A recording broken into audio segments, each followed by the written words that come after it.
মলু পলাশ ফুলৰ ৰঙে চৌদিশ আমোল মোলোৱাৰ সময়তে উদয়গিৰিৰ পৰা অস্ত্ৰগিৰিলৈ ৰঙৰ উৎসৱ ফল্গোৎসৱ পালন কৰা হয়। আমাৰ নামঘৰতো গোবিন্দ প্ৰভুৰ শ্ৰীচৰণত এপাহি গন্ধপুষ্প দিয়াৰ মানসেৰে এই উৎসৱ তিনিদিনীয়াকৈ পালন কৰা হয়। তাৰেই আজি প্ৰথমটো দিন।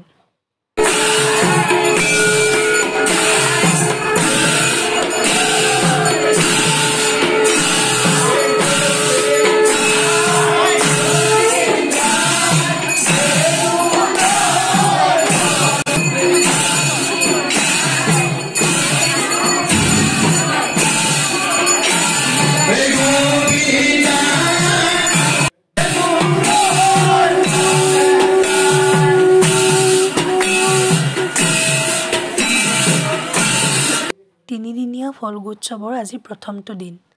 মেঘ দাহ বুলি কোৱা হয়। জনশ্ৰুতি মতে মেঘ অথবা ছাগলী কাম শক্তিৰ প্ৰতীক। এই মেঘ দহন কৰি পৃথিৱীৰ পৰা আসুৰিক শক্তিসমূহ নাইকিয়া কৰিবৰ বাবে এই উৎসৱ পালন কৰা হয়।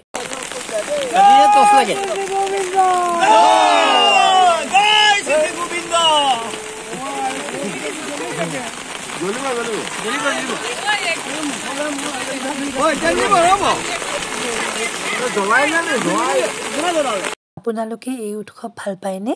কমেণ্ট কৰি জনাব দেই। মই কিন্তু বহুত ভাল পাওঁ। আপোনালোকলৈ ফল্গোৎসৱৰ শুভেচ্ছা জনালোঁ। মহাপ্ৰভুৱে সকলোৰে মংগল কৰক।